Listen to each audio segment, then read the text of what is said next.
Yes, Phoebe, all right, I'll be there. Oh, marvelous, marvelous, marvelous. You've made my day.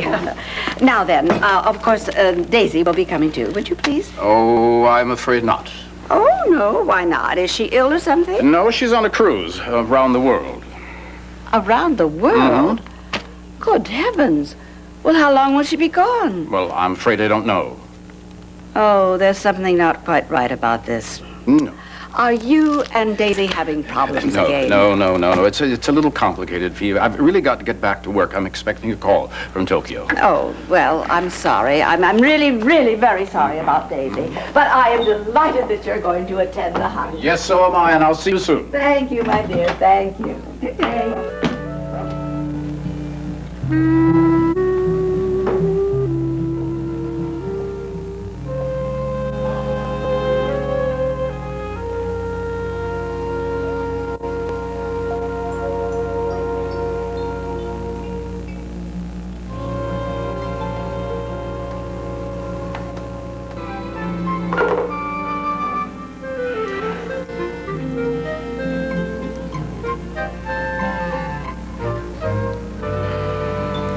Well, I take it you don't approve of my new look, eh?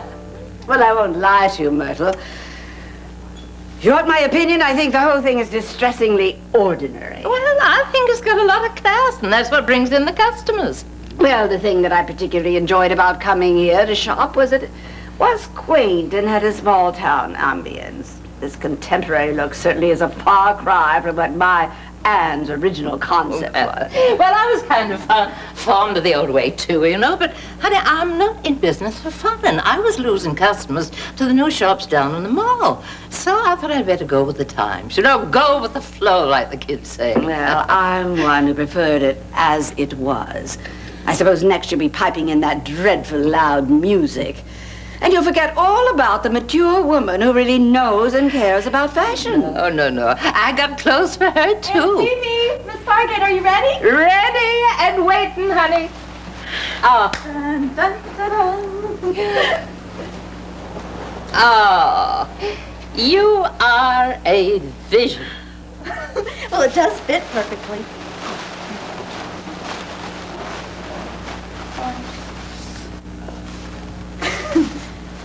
Well, Phoebe, what do you think? Darling, I'm sorry. I'm just at a loss for words. Oh, here, none of that. Blow your nose. Oh, thank you. Darling, you are absolutely radiant. It's beautiful. Your father and I are so proud of you, Hillary. I just can't wait for him to see you in this dress. He is going to be an emotional wreck. Well, I tell you something. If I know the professor, he's going to jump for joy. Oh, well, I think I know my husband a bit better than you do, Myrtle, and he's every bit as sentimental as I am. Well, of course, weddings are a sentimental occasion, but they're a happy one, too. So don't you go telling this beautiful young girl that her daddy is going to be a wreck. Thanks, Miss Fargo. Come on, turn around. Let me look at the back now. Oh, perfect. Already invited Palmer, and that's that. Nobody's objecting to Palmer being invited to the wedding. If you can't see that excluding his son would be an insult, then I give bosh. Andrew isn't Palmer's real son, and you know it. He happened to adopt him legally. And with Daisy out of town, I'm sure he would want Andrew to accompany him to the wedding. I am merely telling you that our daughter requests that Andrew be omitted from the list. But Hillary's always been very fond of Andrew. I don't understand this turnabout.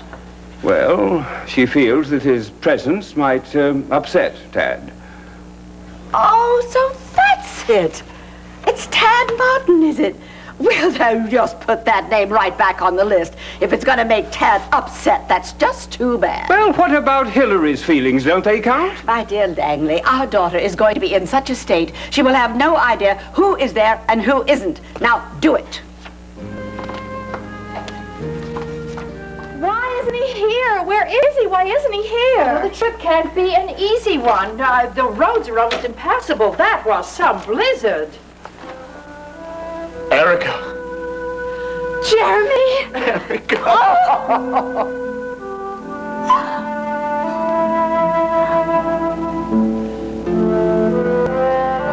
hope it it wasn't out of anger at me for having to postpone your procedure the other day. It was an emergency. No, I understand. I've been through one myself. Oh, well, I'm glad you called because you don't want much more time to go by. And I believe I have an opening this Friday. Dr. Hoberman, I've decided not to have an abortion. Really? Why? Has your husband taken a turn for the better? What?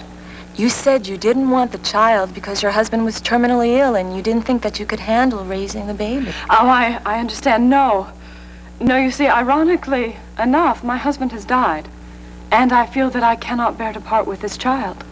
Oh, I'm sorry to hear that, but thank heavens you discovered your feelings in time. Well, I just wanted to make sure that you wouldn't be calling that Pine Valley number anymore, leaving messages about an abortion or rescheduling.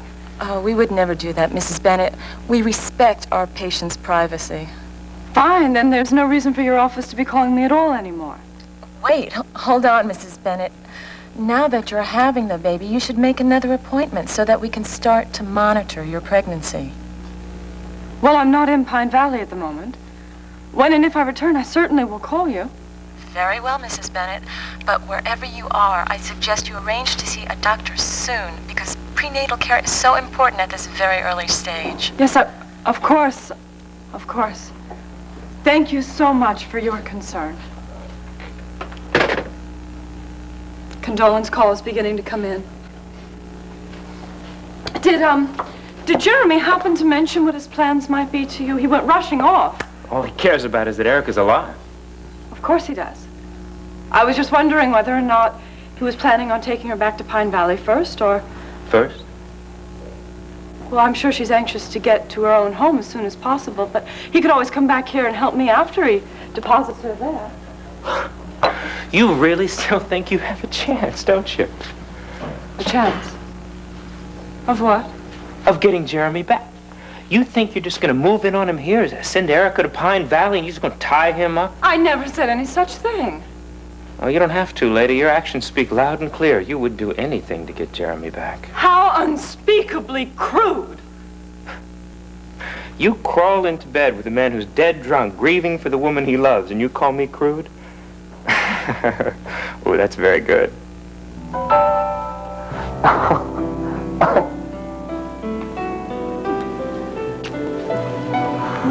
Oh, darling.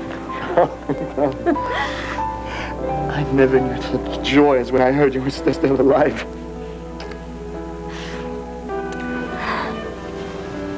I'm so sorry about your father. So sorry.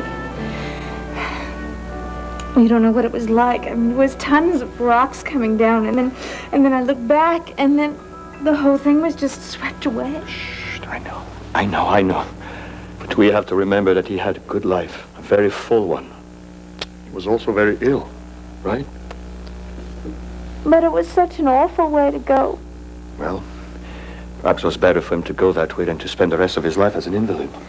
Sit down. I have something for you. Look. Where did you find this? The mound he's found it near the Land Rover. They kept telling me there was so little hope, but when they brought me this, I just knew, my love, that you were still alive. Well, I was clutching it for dear life, you know, and then all of a sudden it was gone, and I didn't know how I lost it. Well, that's all I needed to keep looking for you. No matter what they say, I'd go on. I took Larry with me. We pitched a tent, but then the blizzard started. And he had to knock me out to bring me home. I couldn't face losing you. You know, Peyton says it's a miracle that I ever found my way to his cabin. Why didn't you stay there? There was not a trace of either one of you. Because I made him take me further. I mean, I was out of my head with fever, and he couldn't stop me, and I made up my mind that I was going to reach you. I didn't care. I had to go along. Well, thank heavens.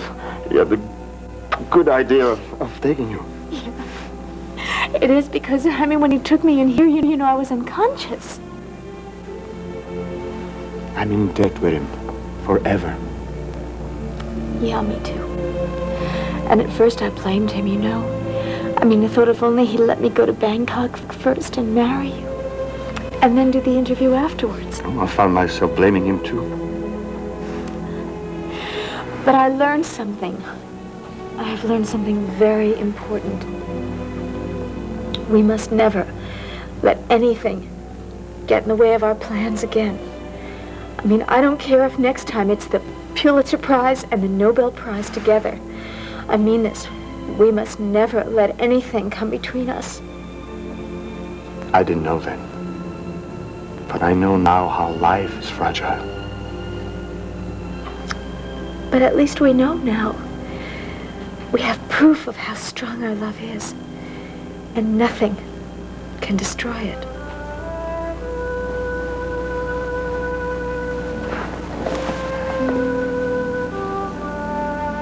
Why don't you just spend a few bucks and hire a full-time nursemaid babysitter for your Nita instead of using my husband? When you were there, that he didn't remember at all that you were in bed with him last night. Well, that's ridiculous. How could he not know? Because he was stinking drunk.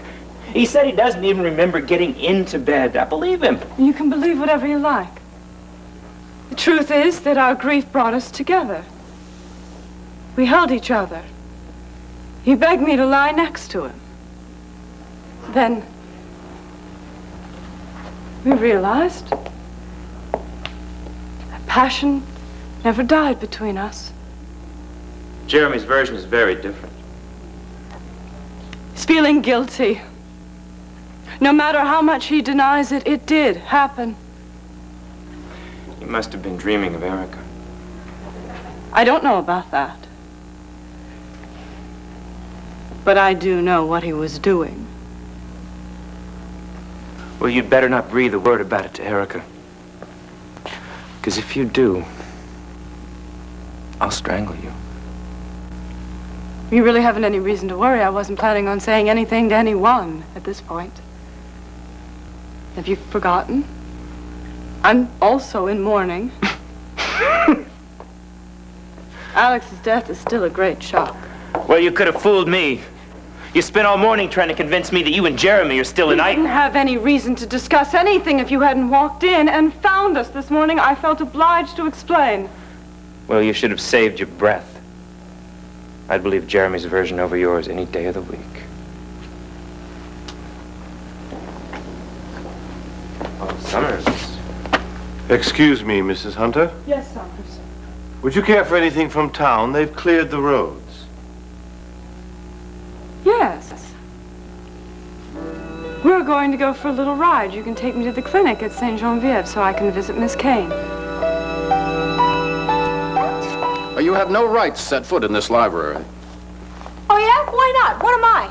What if Nina had been here? You could have set off some very traumatic memories in her. Obviously, you're insensitive to her problems.